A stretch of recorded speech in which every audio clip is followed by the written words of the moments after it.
Nagawa ko na yung gusto mo. Kaya ngayon, tigilan mo na yung buhay ni Isabel. Pero hindi pa siya nakakulong. Yun ang gusto ni boss. At kung hindi, papatayin ko na lang pinakamamahal mong Isabel.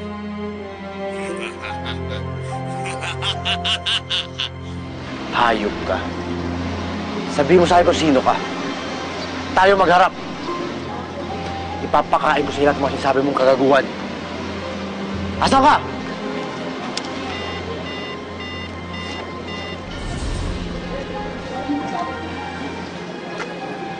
Hindi pwedeng makulong si Isabel.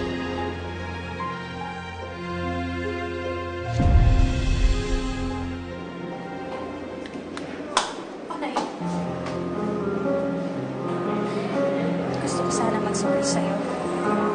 Hindi niyo na ako madadala sa bait-baitan niyo. Dahil alam ko na ho kung ano kayo. Onay, alam mo wala akong dahilan para patayin ko si Piling. Ako pa nga may utang na loob sa kanya kasi tinulungan niya ako. Alam mo ba, inamin niya na sa akin na inutulusan siya ni Scarlett na kasuhan ako. May sasabihin pa nga siya sa akin pero hindi niya na naituloy dahil dalawa na kaming nawala ng nanay. Pero patay na siya.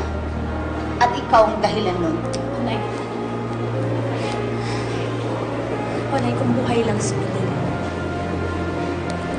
mapatotohanan niya sa'yo lahat ng mga sinasabi ko. Wala akong kasalanan. Ang kasalanan ko lang,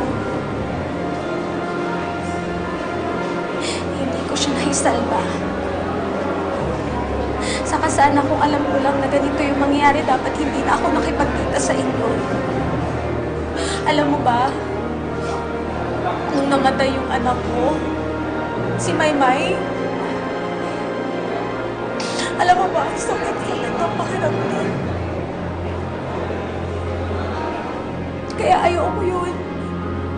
Ayoko yung pakiramdam ng namatayan, ng nawalan. Kaya hindi ako kikitil ng buhay, Onay. Alam kong sarado na yung puso mo sa awa, pero sana buksan mo naman yung isip mo. Dahil nagsasabi ako ng totoo. Kaya pala sa labas pa lang, naririnig ko may ngumanguwa. Bakit, Isabel? Na-expect mo ba talaga na makakatakas ka pa dito? Para sabihin ko sa'yo, parating na yung bangungot mo. Guard! Onay, Guard! Onay. Pwede ba, Isabel? Hanggang dito ba naman dinadala mo yung kadramahan mo? Wala kang malilimos na awa. Pumatay ka, kaya dapat magdusa ka! Ilabasin na nga to! Ma'am, tara na po. Nagkakalat ng peking luha! Baka mamaya may madulas o maniwala ka sa babaeng yan eh! Tara na po, ma'am. Onay, huwag kang maniniwala sa kanya. Huwag kang mag-alala. Wala rin akong maniniwala sa kanya. Kailangan niya pagdusahan ng ginawa niyang kasalanan.